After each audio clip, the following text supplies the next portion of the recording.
최근에 정대철 헌정 회장에게 직접 전화를 걸었답니다. 그래서 이번 주에 전화드리고 찾아뵙겠습니다 라는 말을 했어요.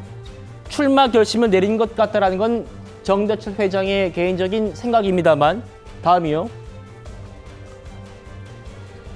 정대철 회장이 말하는 기류 변화라는 게 이겁니다.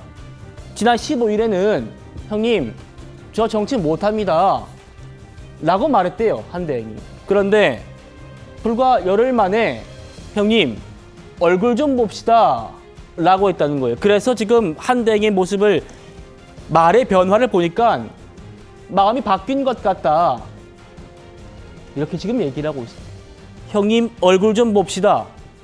왜 보자고 하느냐가 중요할 거 아닙니까, 설 변호사님? 네. 정대철 회장이 보니까 한덕수 대행과 개인적인 친분이 두텁더라고요. 보니까 정 회장이 그 한덕수 대행이 형이 있는데 한 대행이 형과 친구랍니다. 아주 막역한 친구 사이고, 또 한덕수 대행 본인과도 고교 선배, 대학 선배여서 그래서 이제 형님 하는 것 같은데, 네. 그러면서 좀 도움을 요청한 것 같아요. 어떻게 보십니까?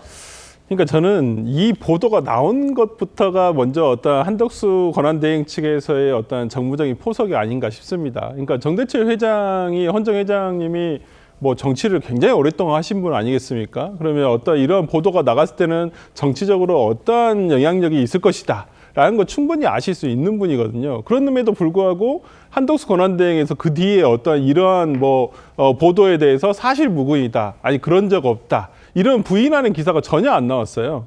그렇다고 실제 만남을 가지건 아니면 약속을 했건 간에 어쨌든 간에 이러한 부분에 대해서 한덕수 권한대행이 정대철 헌정 회장을 통해서 이런 말이 언론에 알려졌음에도 불구하고 어떤 부인하는 기사가 없다는 것은 뭐 출마를 거의 제가 봤을 때는 99% 어떤 확정한 것은 아닌가라는 생각이 좀 들고요.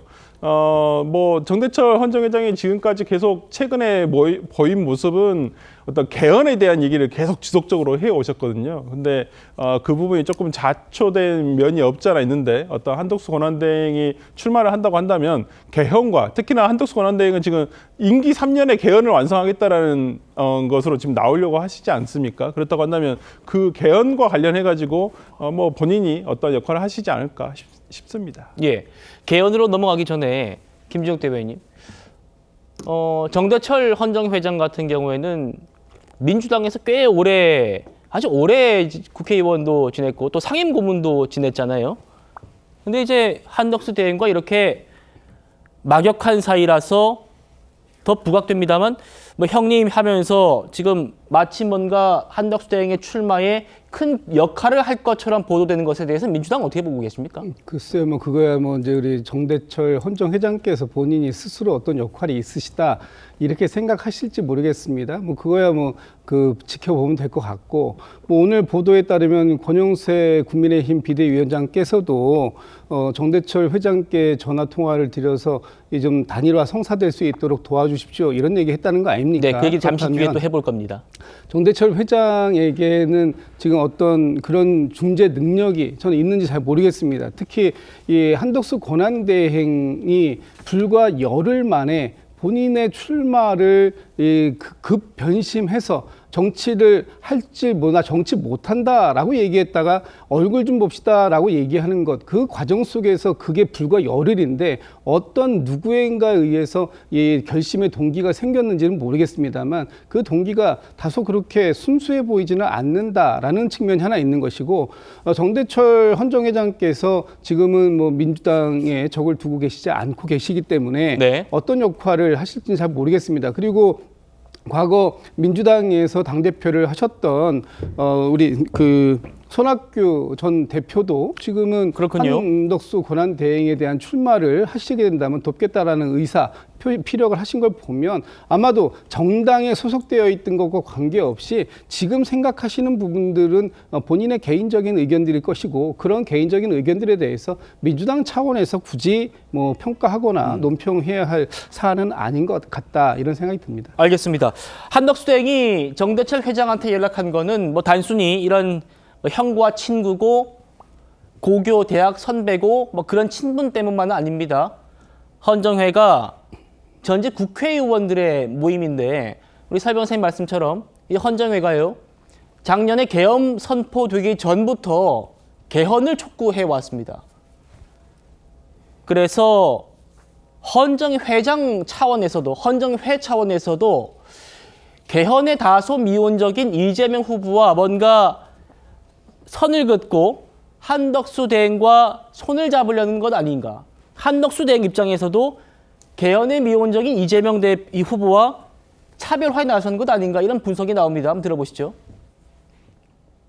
이재명 대표와 최근에 통화를 하셨다고 했잖아요. 조기 대선과 국민투표를 같이 하자라는 제안을 했는데 네라고 답했다. 제가 1월 달에 통화하고 이번에 또 연락이 왔어요. 한 나흘 후에는 걔들도 지금 또 바꾸신 것 같아서 대단히 혼란스럽고 이게 이래서는 안 되는데 안타까움을 금할 수가 없습니다. 예, 이재명 대표가 최근에는 내란 종식이 먼저다. 개헌 얘기는 천천히 해야 된다. 약간 이렇게 입장을 밝혔잖아요. 지금은 내란이 지나갔죠. 내란이라고 보는 것은 이재명 대표 혼자뿐인 것 같은데요. 네네. 안 하시겠다는 뜻이죠. 이재명 후보 개헌 나중에 하겠다는 얘기는 안 하겠다는 거다. 지금 이렇게 헌정회 차원에서는 보고 있어요. 교수님, 그래서 한덕수 대행이 이 개헌을 고리로 헌정회가 전직 국회의원들의 모임이잖아요. 전직 국회의원들의 지원도 얻어내겠다라는 그런 구상 아닐까 싶어요. 어떻게 보십니까? 그래서 일단 그런 측면도 있고요. 제가 볼 때는 이재명 후보가 개헌에 대한 입장을 분명하게 밝히지 않았기 때문에 그런 부분들을 아마 정치적으로 압박하는 효과도 노릴 수가 있는데 최근에 보면 이재명 후보가 두 가지 정도의 개헌 로드맵을 얘기를 했거든요.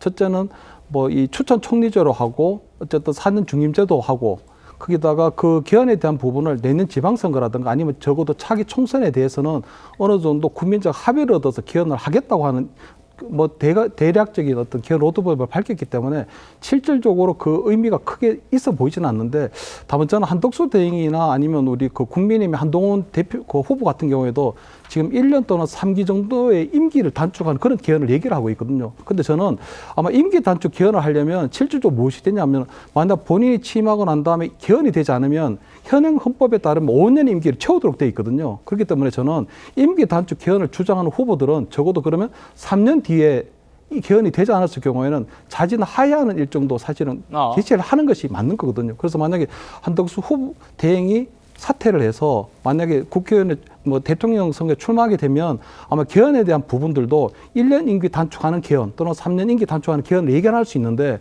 문제는 그렇게 된다면 개헌이 이루어지지 않았을 경우 예를 들어 뭐 2025년 6월 3일 이후에 2028년 6월 3일에까지 만약에 개헌이 이루어지지 않으면 본인이 하야하는 일정을 밝히라는 그런 어떤 공개적인 요구에 직면할 가능성이 높기 때문에 네. 아마 임기 단축을 개헌으로 한 이 부분들은 생각보다 그렇게 파괴력이 높지는 않을 수도 있다. 저는 이렇게 전망합니다.